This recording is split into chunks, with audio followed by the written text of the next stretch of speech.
Shalom, everyone, and welcome to our fourth session already.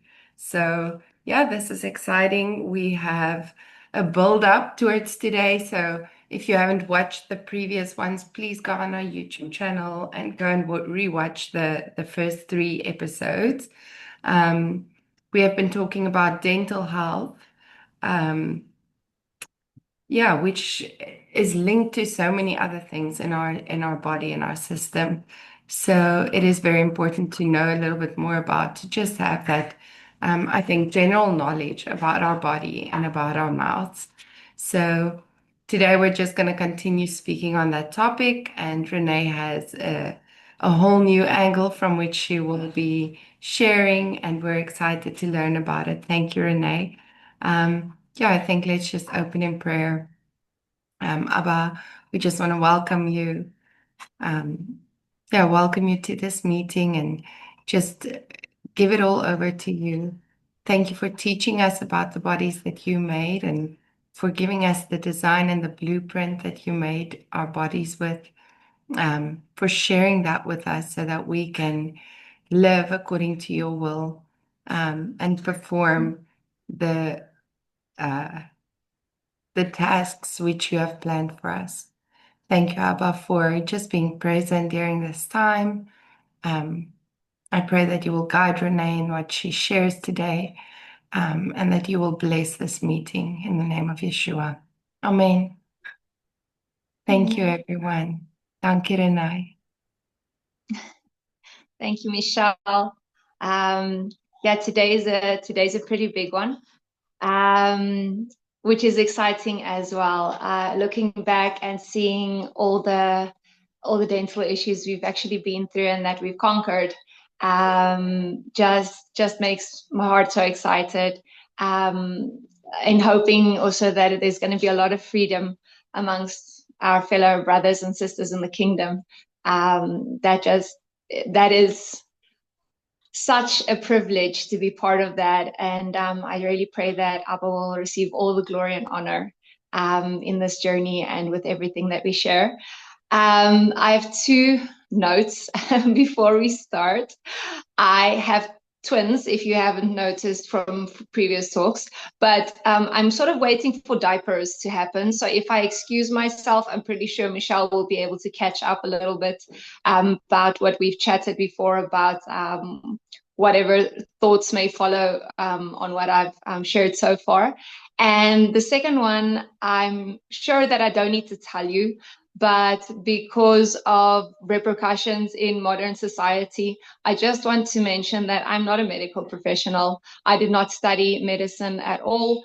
I am speaking from experience, from my childhood, from jobs that I've worked in the medical industries, and from our personal experience with dental health. So all the information I'm sharing is information that Abba led me to and revelations that he placed in our hearts and questions that he answered, because I always have a lot of questions. I think one of my most vivid memories, although it's not a good one, was where I was driving in the car. I have two sisters, and we were riding in the car with my parents, and I'm pretty sure they wanted to have a conversation. And I just kept blabbering on about this question and that question, and did you know, and did you know, and did you know, and that is absolutely just who Abba made me to be, just to grasp hold of the wonders that he has and to be curious about also what he has designed and what he has in store for us. So, yeah, um, all of this information is not from a medical perspective, it's from my experience. And it's been life-giving. So let's jump away. So what I want to discuss today is modern problems that we are sitting with due to moving away from Abba's design. I believe, and I've shared in previous talks, that his design is perfect. And if we were living the way that he wants it for us, as they did still several generations ago, we wouldn't be having the problems that we have today, problems that we very often contribute to genetics, or we want to just, blame it on a specific thing, which sort of also removes the responsibility from us. But actually, a lot of what brings healing is going back to his design, even though there are some things that have changed due to the generations before not following his design, not eating the way he created food, not living as actively as he created us to be, and having interventions such as vaccines and things like that have really contributed a lot to the degradation, basically, in our dental health. So this talk series and today especially is about addressing those problems that we are dealing with in our modern society, which we have found due to lifestyle and whatnot have arose. And what are our options for solutions? That is the big question, because we don't know what we don't know. And I really want to ask you to also have grace with yourself if you're dealing with a situation personally or in your family where things happened and you've just found out that you could have done differently and avoided the problems. Don't beat yourself up about it. I trust that Abba uses all things together for the good of those who love him, and that he presents the revelations in his time. So as long as we're seeking the truth and seeking his heart, we are going to end up in the best place. What's that saying? If you don't like the way your life is looking, it's because Abba's not done yet. He's not done with us yet. And yeah, that's the truth. Even for us that have been on this journey, he's not done with us yet. He's teaching us new things every day. So we'll just keep growing and keep shining the light on that. So the first set of problems I would like to address are the structural problems. These are such as clenching or bruxism, which is grinding your teeth. The TMJ, which is the temporomandibular joint. It's this joint right over there. And things like mouth breathing, crowding of the teeth, or having perhaps crooked teeth, and what we can do about all of these. Now, some of you may have seen the message that I posted last on the Restoring His Temple group. And the clenching, the bruxism, is what I want to actually address first on my list. And I only remember today the severity of repercussions that can actually arise from bruxism. TMJ also connects to that.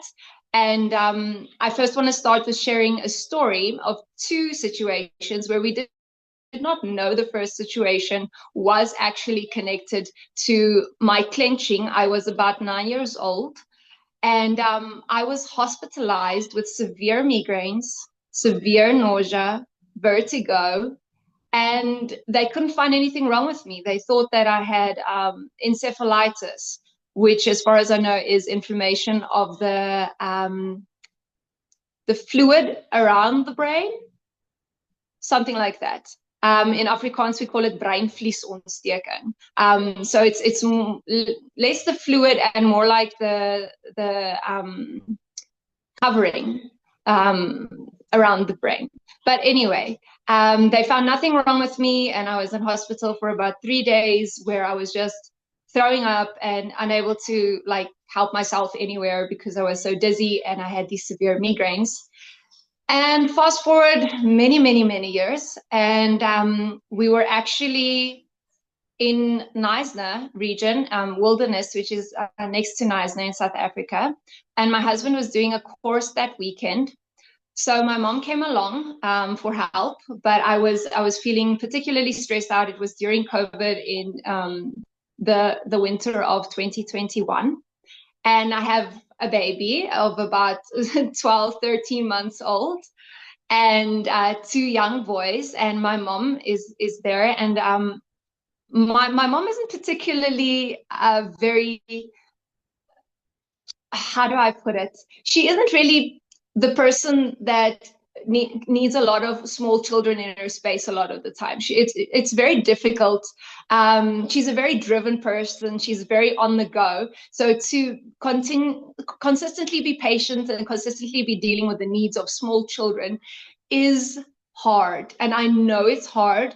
And I know that some personalities just handle it better than others. But I was feeling stressed out because now my husband isn't going to be there. He's away for, of course, the weekend. We're in a strange space. I can't drive and go to the stores or whatever if I need something. It's quite far out of town anyway, so no dash or 60/60, whatever. And my mom was going to help us, and the whole journey was completely unnecessary for me. I thought my husband could have just flown in and out and be done with it, and I could have stayed at home. But we decided to go all the way from Potchefstroom to Neisner, which is far. And I was just feeling stressed out. During the time of COVID, you didn't really know how the symptoms were to look for COVID also. So when I started feeling bad, I started developing migraines. I started developing nausea. But even before the nausea, I started to notice that my tongue had started losing sensation of taste. And it started losing feeling. And my immediate thoughts go to COVID, and I'm thinking this is a very strange version of COVID. But there are so many different testimonies of what people have been experiencing, and all the doctors and medical personnel that I'm in contact with personally, they all have different versions. So I really thought that I had COVID. No respiratory symptoms, just this nausea, this migraine, this vertigo. And I basically for 3 days, I was unable to keep anything down. And very early on in COVID already, we developed a fear for going to the medical system. So I didn't want to go to a hospital anyway, even though the nearest hospital was in George.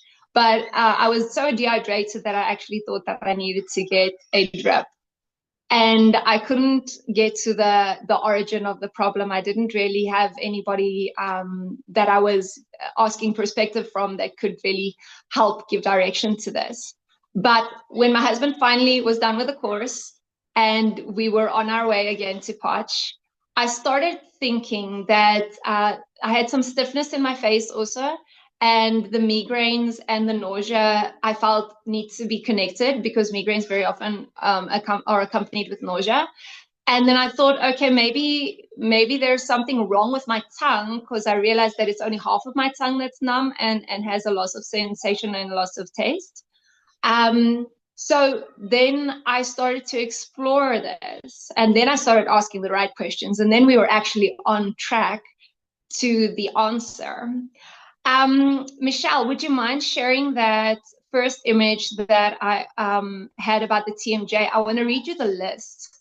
You're going to see it on your screen as well, but this is a list of the symptoms I was experiencing at that time and that were completely confusing to me at that time. I'd never faced something like this in my adult life, but at that stage, I'm going to see if I can zoom that. There, yay. Thank you, smartphone. So I had migraines. I basically couldn't sleep. My brain felt foggy the whole time. I had painful ears. They felt damp on the inside, actually quite often. I was losing my fillings the week before when we'd been in the Eastern Cape.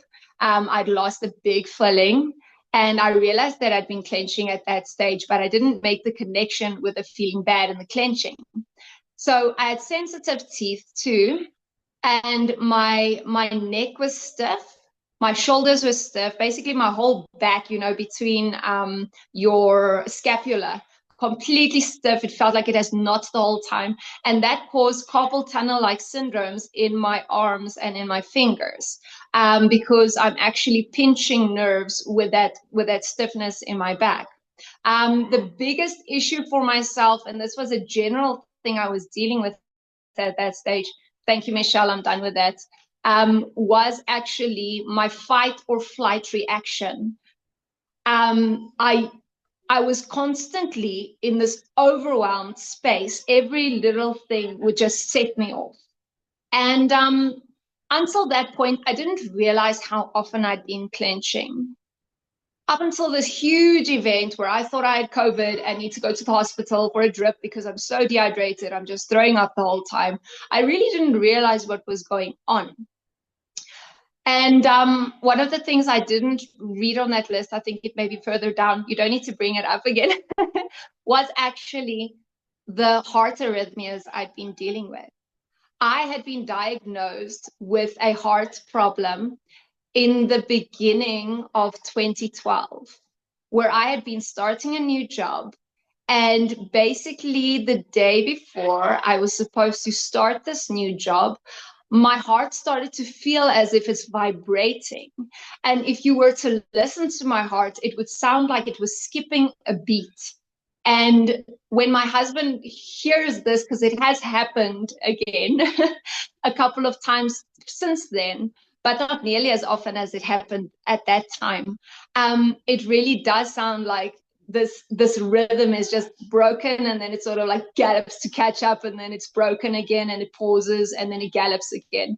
And it feels very funny. Your whole left arm sort of feels like it's going weak, and it just feels like there's a vibration in your chest.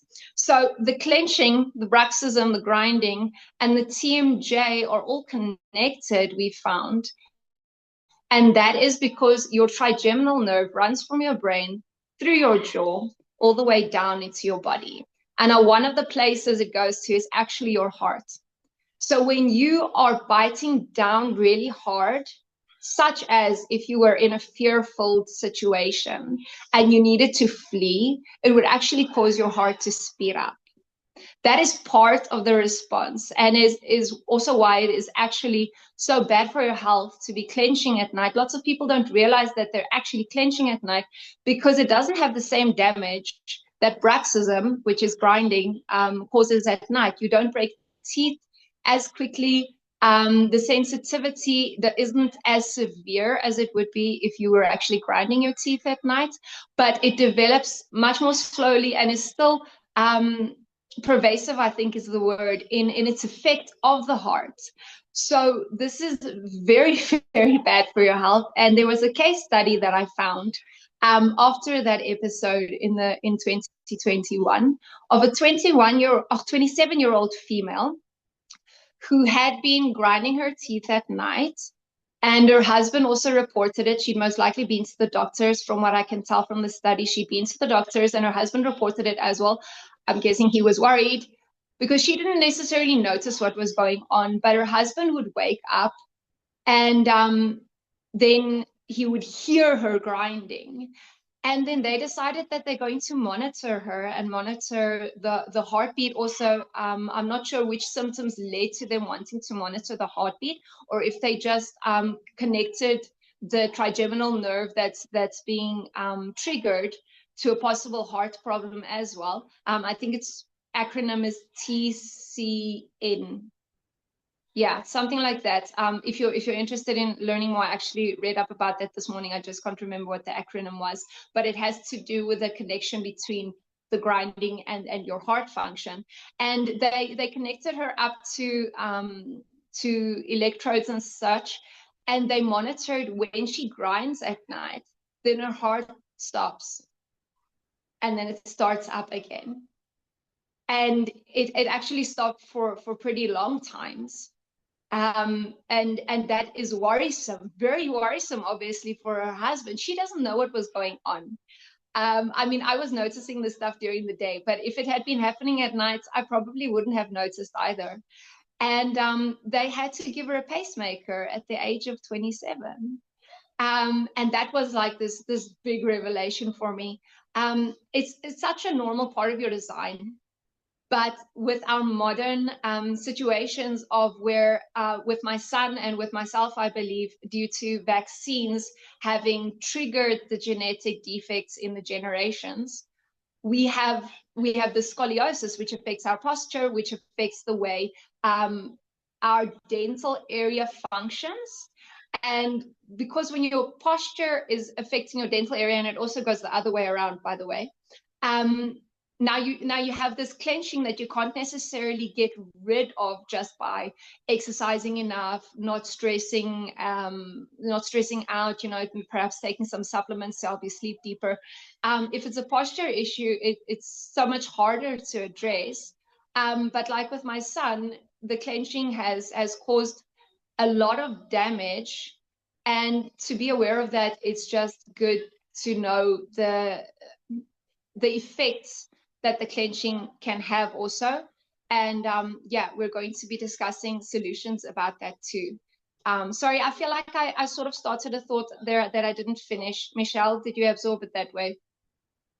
I'm hearing the kids in the background. You guys probably aren't, but I am.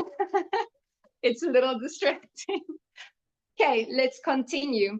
So the mouth breathing is a modern problem that we also have heard a lot about. We haven't actually experienced it ourselves. And I'm going to not be able to unpack a lot about that, but it also has an effect on your microbiome, because you're not supposed to have so much oxygen and carbon dioxide moving through your mouth. We were designed to breathe through our noses. And it has a lot to do with the way your jawbone developed. And your jawbone's development has a lot to do with both genetics, the way you developed in your mother's womb, as well as the lifestyle choices thereafter. So it's not all lost. We can still change a lot. Especially if you're watching this and thinking, oh, my kids need braces, or there are cavities I need to address, or what. With children, you have even more room to be able to address these issues. So yeah, the next stuff that I'm going to share with you in solutions are really exciting, because we've actually tested these out, and there is hope. If you have a child that's mouth breathing, struggling to sleep at night due to mouth breathing, sitting with bad breath due to mouth breathing, it's also an issue. There's definitely options. And then the fourth thing under the structural area is the crowding of the teeth, or having crooked teeth. And once again, it's easier to address when the person is still a child, under the age of 15 about, because they're still growing a lot in their facial area. It's not impossible to address it as an adult. It's just a lot more difficult.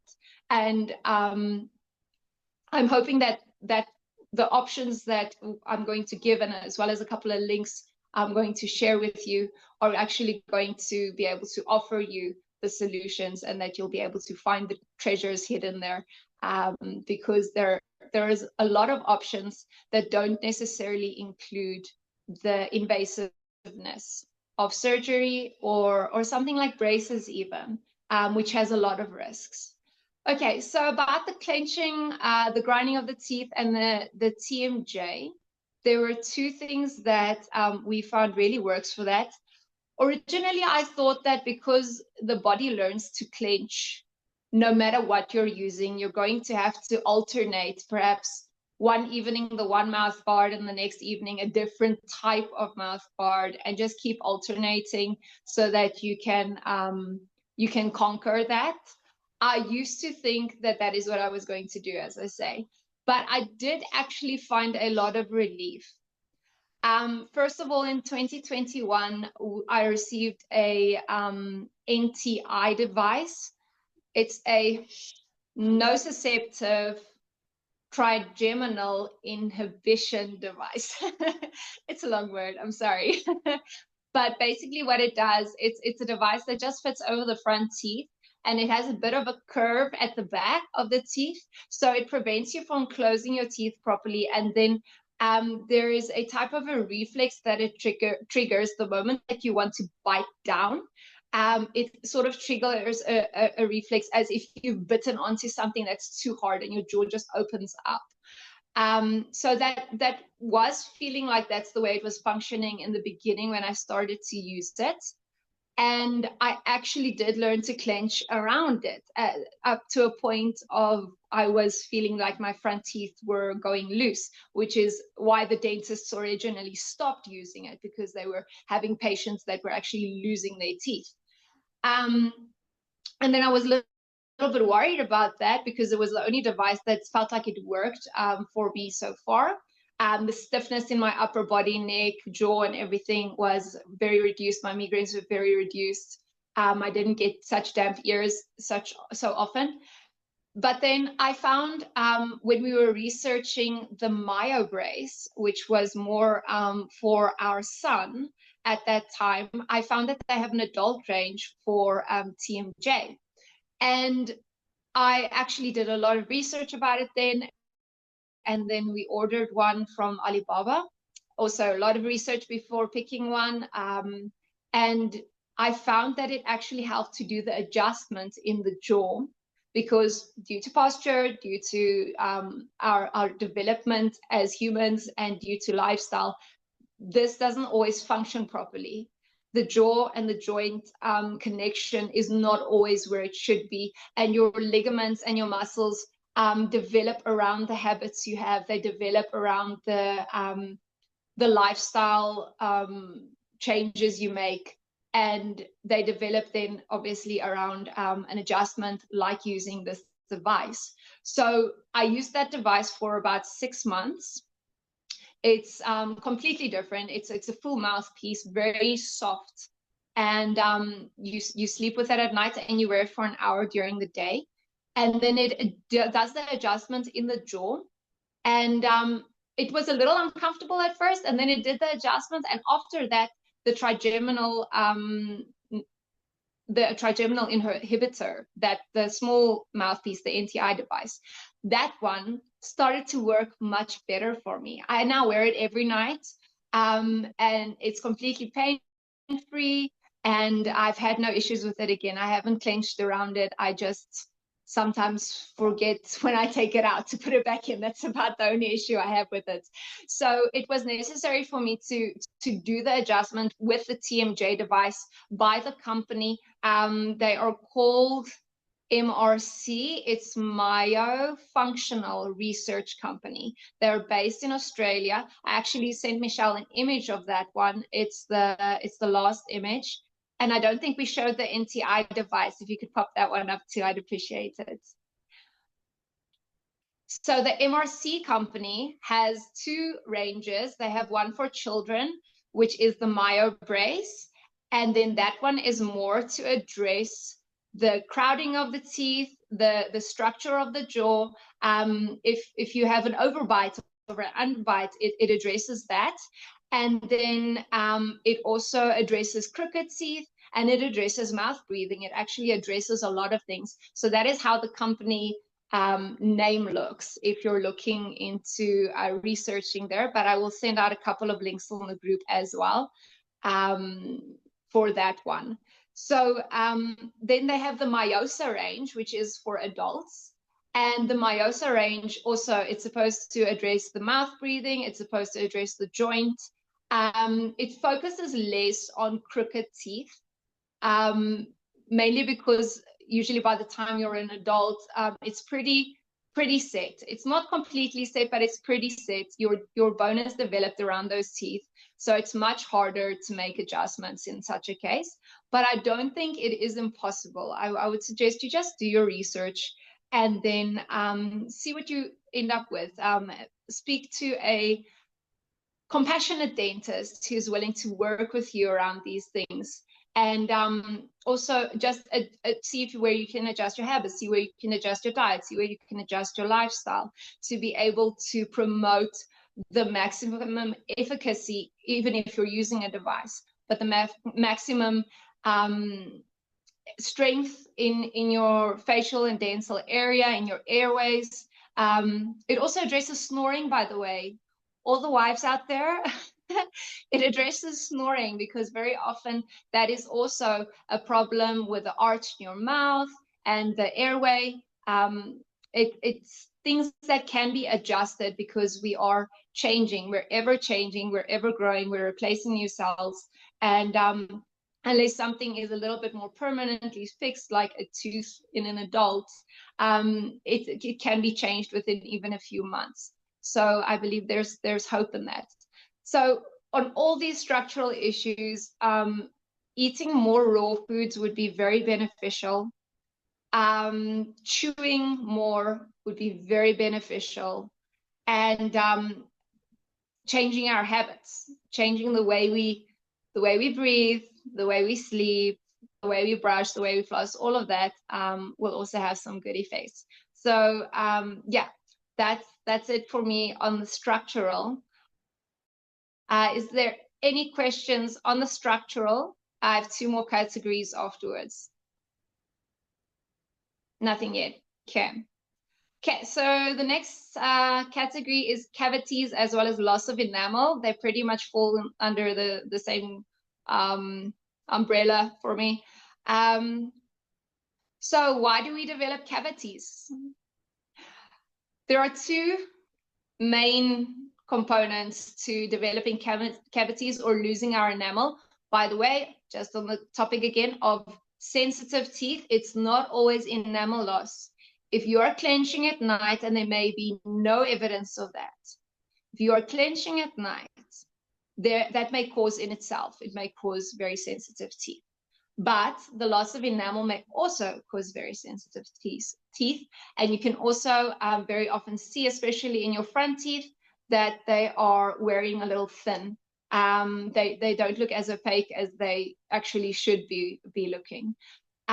So the main reason this happens is acid. Our mouths are designed to be very alkaline, and not very alkaline, in other words, on the charts, ranging towards the higher numbers, but our mouths are designed to be alkaline all the time. It actually, when I think of a high mineral environment, I think of our high mineral water on the farm. We have a borehole, and it has such high mineral content in the water. It actually takes like 3 times that we boil the kettle, where I have to actually decalcify it again because it's so high in minerals. So when you think of a high mineral environment, you're usually thinking of a high alkaline environment as well. And you want to keep it that way to keep your minerals safe, because that is what your enamel is. It's a high mineral coating to protect your teeth. So when your mouth receives too much acid, has acid in contact with the teeth for too long, or when you feed the bacteria, which excrete acid and then cause this high acidity on usually localized points on the teeth, that will actually eat away at the enamel, and that will then eat into the dentine and even into the area where the nerves, and then you have this huge problem, and you're going to the dentist and doing all these other things that we really don't want to do. So I think the first focus point for me when preventing cavities and healing your mouth from cavities, as well as healing your enamel, remineralizing your enamel, is making sure that you have an alkaline pH in your mouth. Now, I'm not saying don't ever eat fermented foods. I am saying sugar is bad for you. It not only steals minerals from your body, but it is very acidic. But whenever you would eat something like fermented foods, or you would eat sugar, because we all have events where there was cake or whatever, and I don't think we should live as if that doesn't happen, because that is also, it's very restrictive. I feel like the way people view legalism, I feel like it borders on that for me in the health, to say like, no, I will never. I used to be there until we knew the cause of the MS, just because, you know what, I don't want to be in a wheelchair by the age of 30. That I don't want that. But when we had the cause, and we had the breathing room again, because we knew what the cause was and it wasn't sugar, then we released ourselves to say, okay, you know what, this is part of our lives. We're not going to avoid it forever, But when that does happen, and there's sugar in contact with the teeth, or there was acidic food, as I say, such as a fermented food, you just need to alkalinize the environment shortly after. It's very easy. 1 teaspoon of bicarbonate of soda with 1 glass of water is all it takes. I usually make it in half portions just because it doesn't last very well. By the second day, it doesn't taste very good. But that's a really easy way to make sure that your enamel is protected and that you're not developing cavities. The second point for me with the cavities and the enamel loss is how healthy is your microbiome. And when I say the microbiome, I don't want to just say gut health, because it's not just gut health. Actually, it starts in your home. Is your home full of good bacteria that are combating the bad bacteria? Is your skin full of good bacteria that are combating the bad bacteria? And then is your food full of good bacteria that is combating the bad bacteria and actually being chewed in your mouth, and then your mouth will be full of good bacteria, and then your gut also can be full of good bacteria. It's such a beautiful picture, but it is so detailed, all the areas in where we need to realize that we need good bacteria. And believe it or not, there are also viruses and things like that aren't even bad for you. We just have the picture that bacteria are bad and viruses are bad and everything because of the bad ones that there are. But in general, if you are supporting all the good guys and you're feeding the good guys, not feeding the bad guys, then you're going to have good balance in your body, and you're going to have better health in general.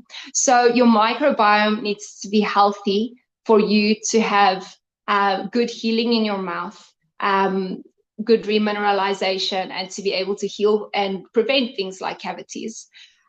So yeah, you're welcome to ask questions on that as well. We actually use probiotic products in our home and on our bodies, as well as I've already shown you the products that we use in our mouths, but you actually get Organi toothpaste, for instance. They have one that also has probiotics in it. So that's also very cool.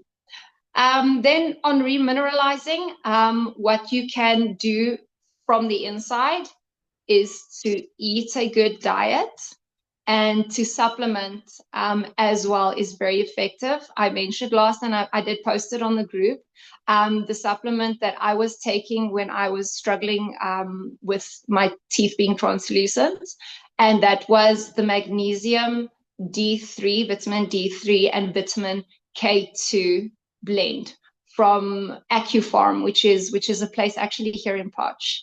It's a blend that they created themselves, actually to restore health to the bones, to build up the bones in the body, and it's very effective for your teeth as well. The vitamin K2 comes in 2 different forms though, so that's why I also mentioned in the group that it's the MK7 version of the vitamin K2, and that one you will find in eggs. You will find it in your milk products, your fermented milk products, which is also why I was drinking milk kefir when I was trying to remineralize my teeth. And the combination of what I was doing at that time really worked. And then also, once again, your habits, you need to evaluate, are you clenching at night? Is it something you need to address? Because that can also cause small cracks in the teeth, which you might not even be able to pick up, and then allow bacteria to go sit there where they shouldn't be, and to be able to say that you have a good dental routine, which is not scrubbing away at your enamel, because that also would lead to cavities developing sooner and stuff like that.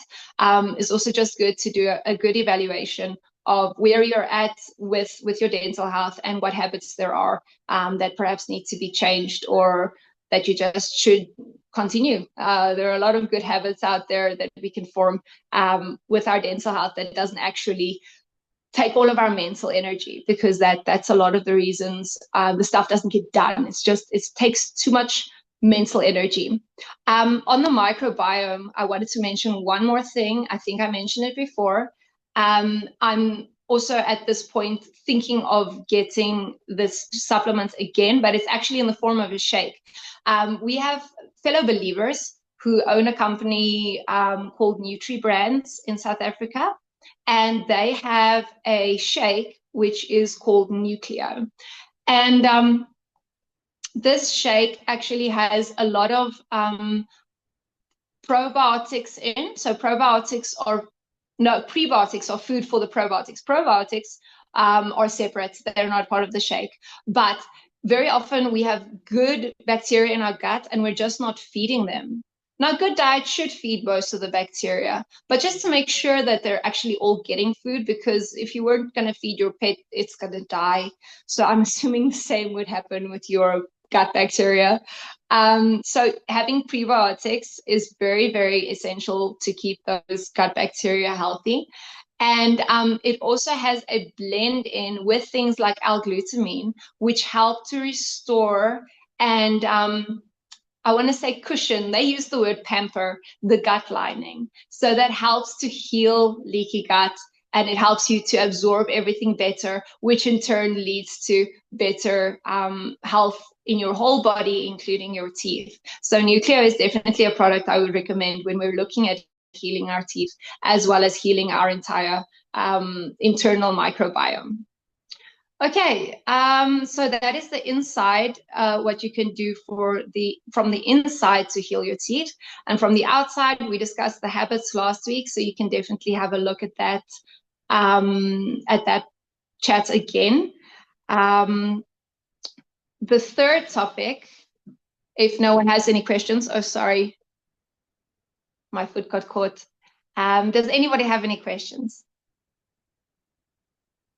Okay, not yet. Okay, I'll steamroll away. The root canals, extractions, cavitations, these fall into a category together. They're the interventions that we've actually dealt with. And I think they're pretty big ones. I'm sure that many of you have encountered other dental issues which I've not addressed here and perhaps don't fall under these, but these are the general ones and they're pretty big ones that we faced. And worldwide, actually, these are under scrutiny at the moment, have been for a couple of years now. And it's a good thing. It's a good thing that it's a topic of discussion because many dentists still practice these, even though they maybe perhaps would remove a mercury filling properly. We had a discussion about this earlier this week on another group. Just because a dentist removes a mercury filling in the correct way, fitting the dam in the mouth and having offered vitamin C, I think they do it intravenously. I've never had a silver amalgam filling, so I wouldn't be able to say exactly how it is done. But even if a dentist were to do that correctly, that doesn't mean they aren't pro giving you a root canal treatment, because that was what we experienced. Is because this dentist was aware that the dental practices haven't always been healthy, I really thought that he would respect and have insight into what I was saying to him. With all my studies and with all the medical jargon and whatnot, I thought he would be able to absorb what I was saying to him, that a root canal gave me multiple sclerosis. But somehow he still thought that it was okay to give me a root canal. And that just, it surprised me, because if you know that the dental practices haven't always been healthy, I mean, people used to promote smoking for health at a stage. You need to know that what the media is portraying and what your books are teaching you in the medical industry, in your medical schools. You need to know that it can change. It's not always solid and that's it. It's not like physics. My husband is a mechanical engineer, and the information they've been teaching the last 50 years hasn't changed much. I mean, technology has improved, but the information, the physics, the frequencies, the heat and mass, all those sort of things, they pretty much stay the same. But with the medical industry, a lot of the things change. And that's why you need to be informed when you need something changed, is because the medical industry doesn't actually have the solid foundation. They don't actually have facts that just stick. And thus you need to be able to approach with your information and ask if you have a good dentist, whether they'll be able to cooperate with you in that. But I digress. Root canals. Okay. So a root canal is basically when would you get a root canal? There are two situations. The first is actually when you have broken a tooth. Say you have a child that perhaps fell really hard and their tooth splits down the middle and it's an extremely painful tooth, but there was no infection. This is when biological dentists still would do a root canal, is if there was no infection, they would actually go in and they would remove the nerve and they would remove the blood supply. Unfortunately, it's all in the pulp, so I don't think you can remove the one without removing the other. But then they would seal it up as best they can, and I'm sure they would recommend, as I would be aware, that you need to be aware that there can develop infection more easily because there is no blood supply in the tooth. The second and most common reason people get root canals is because of a cavity having gone deep enough that it is painful, and now you need to do something about it. And the cavity is just it's open deep enough, as I say, so it's actually went to the pulp, and there can be infection on the inside, and very often causes inflammation in the gum. And then the dentist will just say, you know what, you need a root canal. Then they open it up, they remove the infection, they remove the pulp with the nerve and the blood supply, and then they will sterilize it, they believe. And they will fill it up and put a cap on top, whether it's with filling material or actually a crown. And yeah, that'll be what they do. And they believe that it is sterile, but it is impossible to sterilize a tooth completely. And if you look at that root cause movie, you will see why. The amount of microscopic, extremely, extremely small tubules that are in the teeth harbor all these organisms, and the ultraviolet. And even if we were to do something like ozone or even something like bleaching, you wouldn't be able to reach it. It's closed off from the outside, and they continue there. They continue to thrive there while the body is going about its normal functions. And actually what makes it so dangerous is you have no feeling there. You have no blood supply there. So you can't tell, your body can't tell if something's wrong there. You can actually have a very severe infection, as in my case, where your body will be trying to reach it the whole time. And that's why when you test for multiple sclerosis, you get antibodies in the spinal fluid because your body's trying to reach this infection the whole time, but it can't because there's no blood supply, and you can't feel that something is wrong in the dental area because your nerves have been removed. So that is actually quite scary when I think about it that way. When we really realized the depth of the problem, it was actually quite scary. So that is a root canal. It could also, they did a screw with mine before they crowned it. That time a screw is also a problem. You never want to have metal in the jawline. It sort of messes with your circuitry. And as we know now, the brain's nervous system all goes through the teeth before it goes to the rest of the organs. So you really don't want to be messing with that circuitry. You don't want to, bend a fork into an electrical socket. The same, you wouldn't want to put a metal into that area. So that's what a lot of people also have testified with, is that they're struggling due to that circuitry that have sort of had a short circuit with a metal. And I think it can heal. To be honest, the documentary doesn't say that. They say the opposite, but I do think it can heal if you are a person that has a screw in your jaw. I believe it's possible. Then as to extractions, because now something went wrong, lifestyle happened, we have the cavity, and we have this extremely painful tooth, and it's actually so deep, or there's such a degree of infection that we don't know how to reach it. And the dentist gives us two options. It's either root canal or pulling the tooth.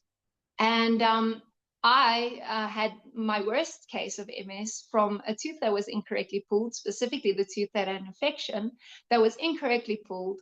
And that's why I would say that it's nearly as dangerous as a root canal tooth. So having an extraction done right could be life-giving in many cases.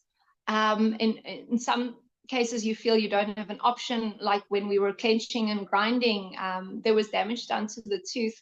I've broken off some teeth and they needed to be removed. So having an extraction done right could actually be a solution.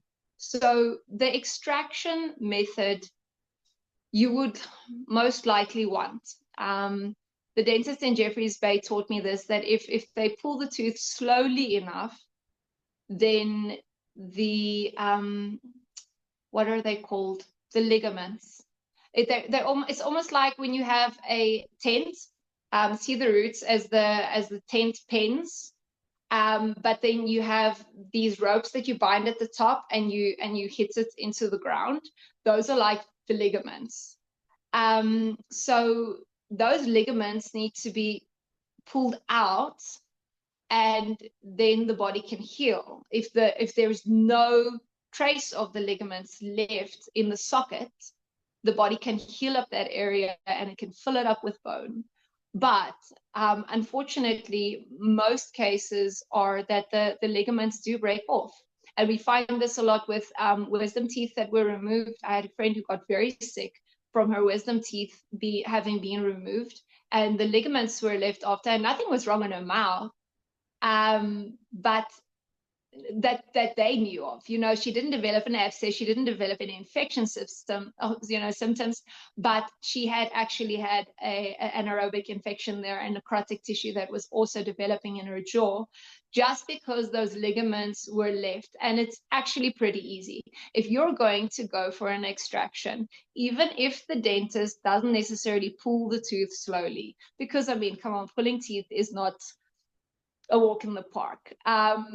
If sometimes they break, sometimes they come out quickly, sometimes the roots get sort of stuck. My husband had a case where the roots actually stayed behind and needed to operate on that. The tooth pulling doesn't matter as much as the after.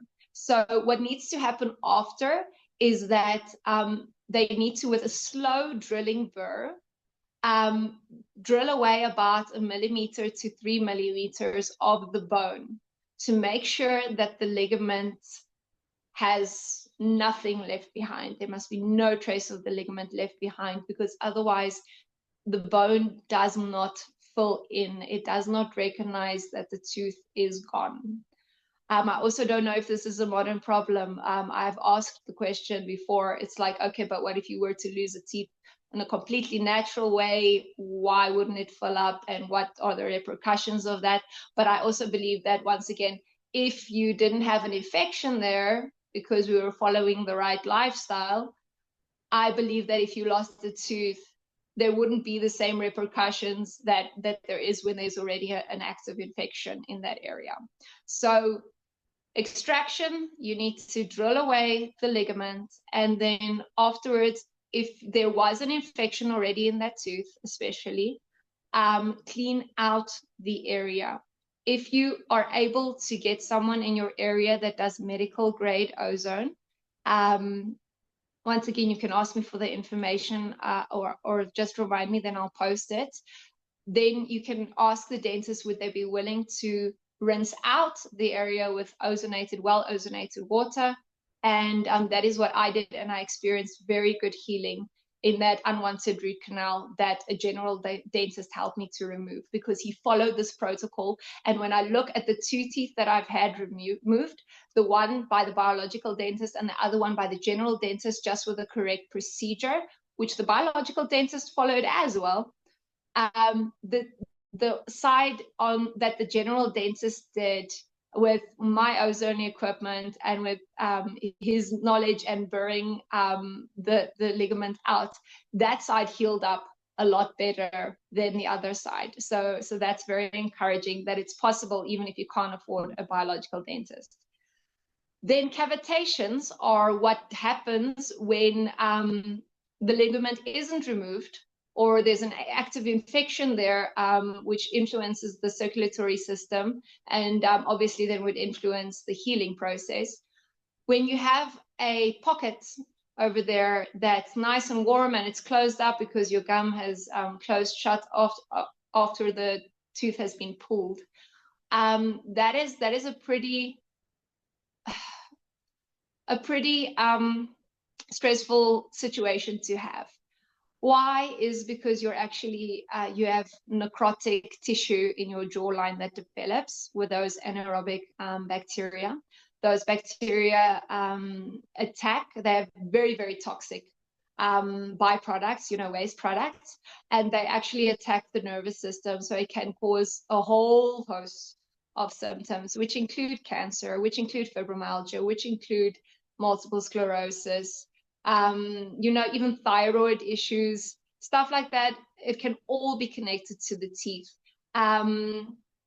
The root cause mentions more of the statistics, but it's found that women who have breast cancer that have like a lump in their breast usually have, or they say like in a very high percentage, like nearly all of the women that have had breast cancer where it was tested, the same side as the offending breast, they will have a root canal. So that was very surprising, and it's just something to chew on, that this can actually cause a lot more problems than we realize, but that also means that there's a lot more solutions than we realize for the major dreaded diseases we're faced with these days. A lot of that actually has to do with your dental health.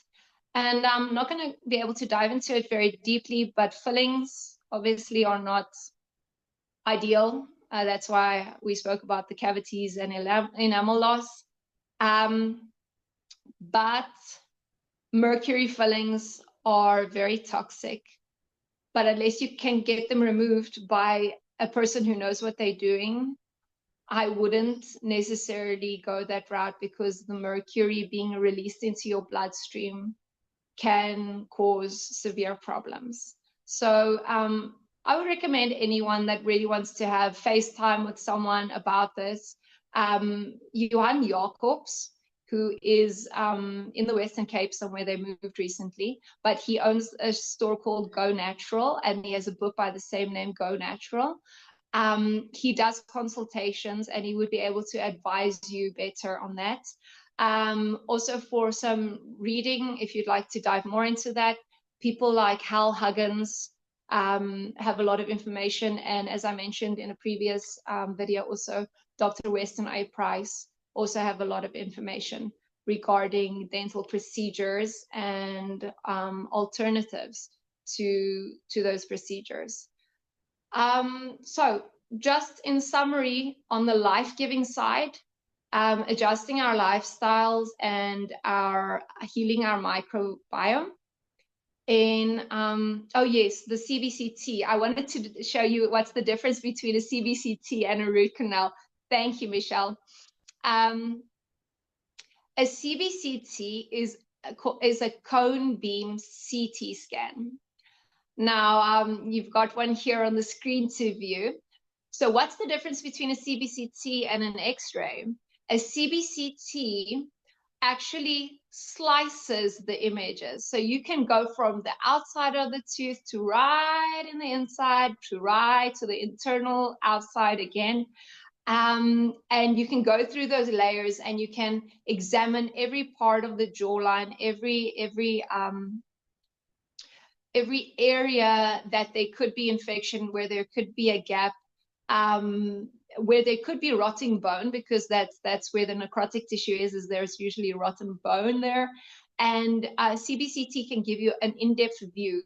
And this looks a lot like an X-ray, but I also worked in the veterinary medical side and had a lot to do with the X-rays. An X-ray can only measure the depth of the bone. So when you're seeing white bone, it's thicker. The grayer the bone is, it's thinner. So there's less resistance, I want to say. If you were to see an like a big bone, like I think it's your femur, that is your Michelle, you know what's your thighs bone. What's your thighs bone? Is it your femur? Okay, great. Okay, it's your femur. So let's take a really big bone like your femur. Closer to the ends, it's going to be more white. And there in the middle, where it's also got a lot of bone marrow on the inside, it's not going to be as dense. So it's going to be grayer. And that looks similar to what you're seeing on the CBCT, but the CBCT is taking the whole picture, and it's able to take you through the depths in slices, as you would see with the MRI as well. I've seen my brain sliced up digitally because I had an MRI done with a MS diagnosis, and it gives you so much more detail to be able to see what's going on in your mouth in a CBCT. And here is a very good example of a CBCT. Shame this poor person had a lot of work done. There by the wisdom teeth, there is gray areas, darker gray areas, and that is actually areas where the bone did not heal up. So there is most likely a cavitation there that is basically rotten bone. So big infections there. And then you can see by the root canals, they highlighted where the root canal infections are. They highlighted where they put a titanium screw in one of those teeth. And yeah, this unfortunately is a typical picture for a lot of us modern people. So moving away from that is where our focus should be. How much can we heal from all of this? Without breaking the bank as well. I've had people come and tell me about hundreds of thousands of rands in quotation for their teeth to be fixed. And I must say, I feel Yeshua will be coming back in a couple of years. I'm going to deal what needs to be dealt with right now. But for instance, I'm not going to get a crown for my cubic zirconia implant that I got at the biological dentist because it's going to cost me in the 20,000 rand. And I'm just sorry, it's not where my money's going right now. So you need to judge according to what needs to be done right now. And I'm hoping that this information will be able to help you.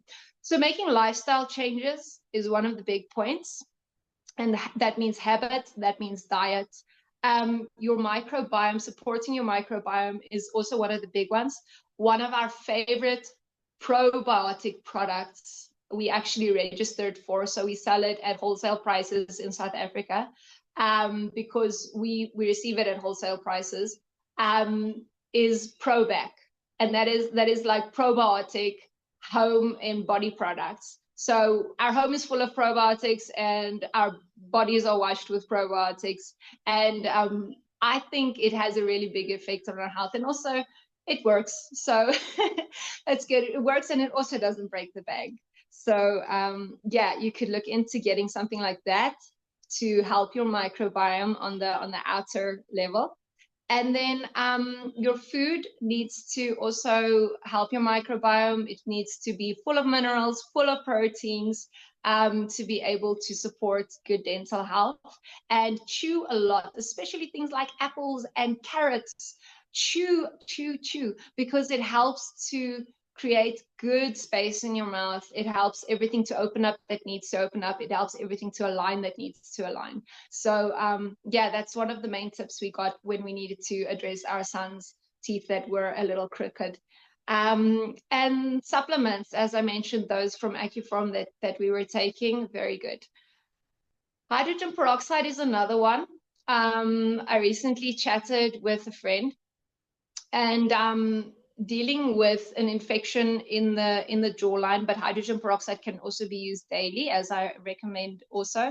If you rinse with hydrogen peroxide 1% daily, it would also help to control the bacterial environment there. It doesn't kill the good bacteria, only the bad ones.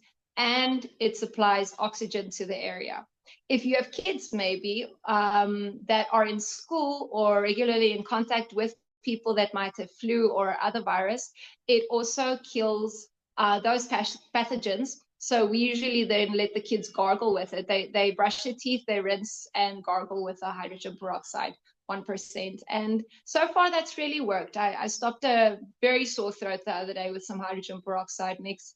And so far it's proving to be effective. It's not just book knowledge. It's actually some experience too. The second thing for handling something like an infection in the mouth would be oil pulling for me. And that blend that I posted with the olive oil and the essential oils is our go-to with that. So you can have a look at that. Oil pulling twice or 3 times a day. Once if it's just something you're doing as a habit.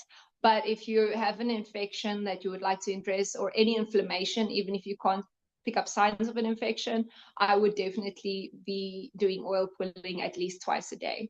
Something I mentioned to a friend that I haven't mentioned here before is if and when, because we recently had a situation where my son that clenches, our eldest son, he broke a tooth and he developed an infection there. It's a tooth that's actually loose, so it needs to come out. We're actively busy trying to get this tooth out.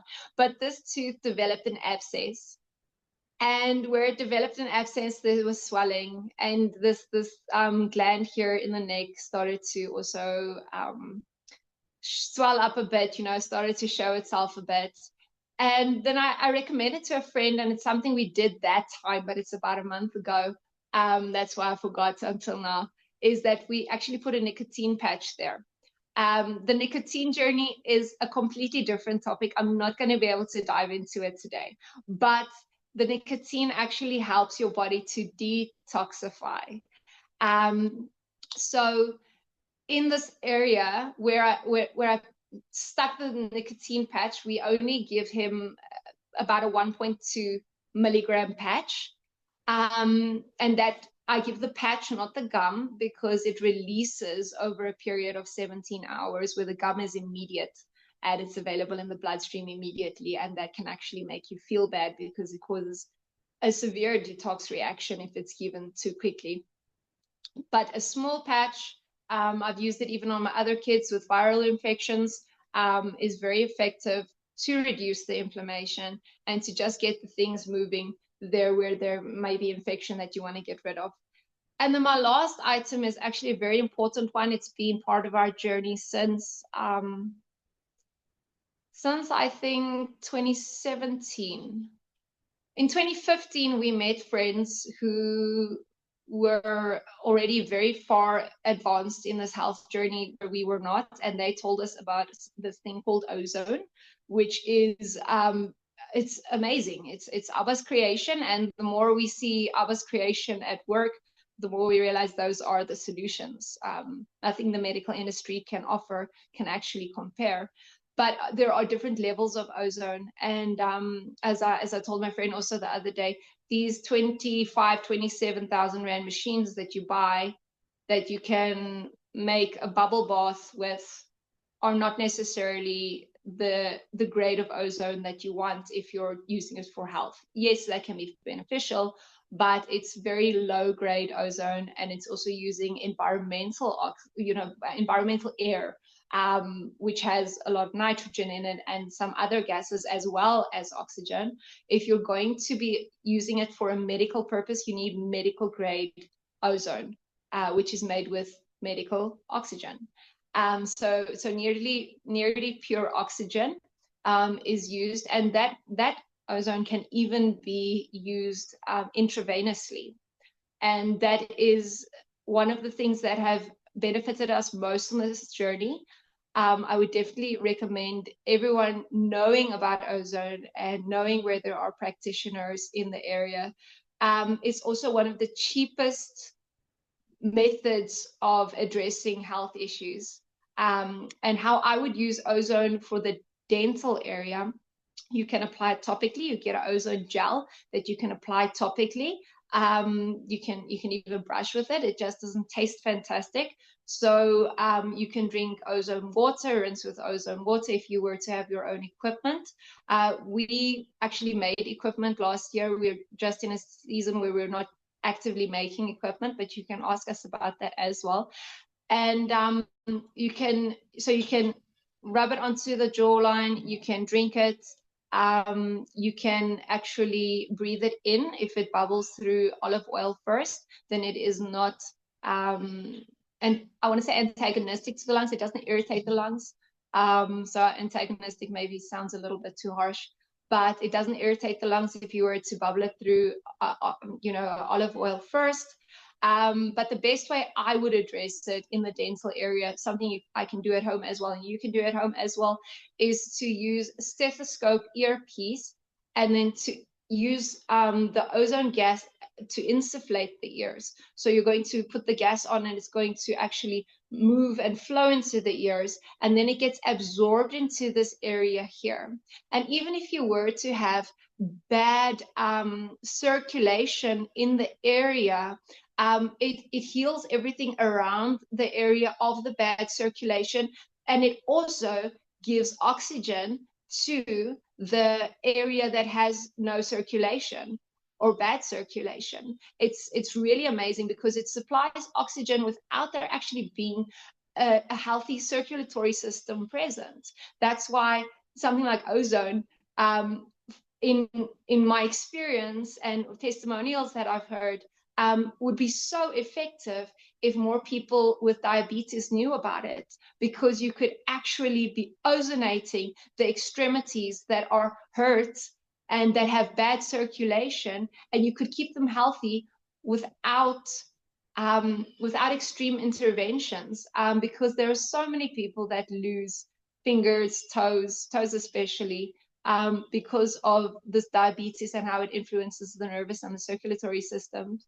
But ozone is a really, really, really amazing thing that Abba designed to be able to help us in this health journey. It's how Abba cleans up the earth. Ozone is how Abba cleans up the earth, and it's how we can clean our bodies up as well. So yeah, I would love to unpack more on that, but I think we are done for the day.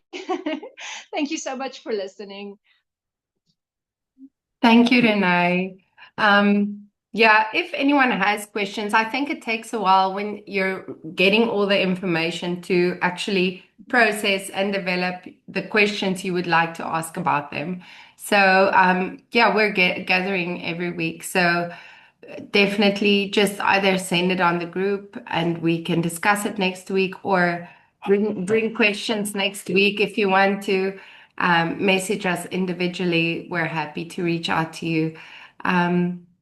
I think this is, yeah, very a lot of information, and it's very helpful to process through and sift through, and be able to get to a place of healing through information shared, because the thing that I've noticed is we don't always know what to start researching when we're struggling with something. So this is just a place where, Renee has walked out quite a journey with health and with restoring to the natural ways of healing.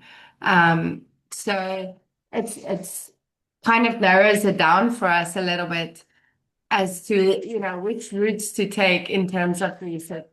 Sorry, my baby is very excited here next to me.